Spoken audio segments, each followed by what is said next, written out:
Hello, fruit bay പോയൊരു vlog കണ്ടാലോ?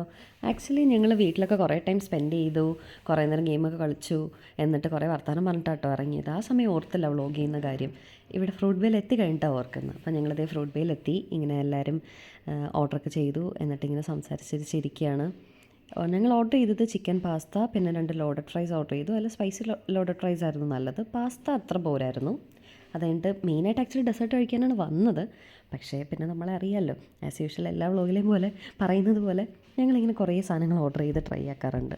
അങ്ങനെ ദേ മെറ്റൽഡ കേക്ക് ഓർഡർ ചെയ്തു. മെറ്റൽഡ കേക്കിൻ്റെ ഒരു 2 വെർഷൻ ഉണ്ടായിരുന്നു. ഈ ഒരു മെറ്റൽഡ കേക്കും പിന്നെ വേറെ ഒരെണ്ണം ഉണ്ടായിരുന്നു, 14 ലാഡ് എന്ന് പറഞ്ഞിട്ട്. അതായിരുന്നു അടിപൊളി കേട്ടോ. പിന്നെ ഇത് ചോക്ലേറ്റ് നിർവാണ നല്ലതായിരുന്നു.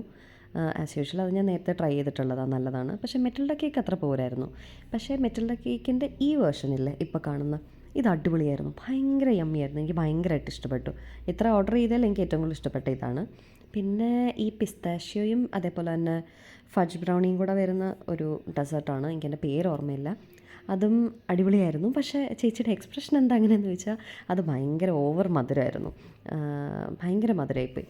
അതുകൊണ്ടാണ്. പിന്നെ അതൊക്കെ കഴിഞ്ഞ് ഞങ്ങളിതേ തിരിച്ച് വീട്ടിലെത്തി. കുറച്ച് നേരം വർത്താനമൊക്കെ പറഞ്ഞിരുന്നു. അത് കഴിഞ്ഞിട്ട് യൂണോ കളിക്കാനുള്ള പ്ലാനിലാണ്. അങ്ങനെ ഞങ്ങളെല്ലാവരും യൂണോ കളിച്ചു. എന്നിട്ട് വീണ്ടും കുറച്ച് നേരം വർത്താനം പറഞ്ഞിരുന്നു. എന്നിട്ട് ഞങ്ങൾ കസിൻസിനെയൊക്കെ തിരിച്ച് വീട്ടിലാക്കി. അപ്പോൾ അത്രയേ ഉള്ളൂ. ബായ്.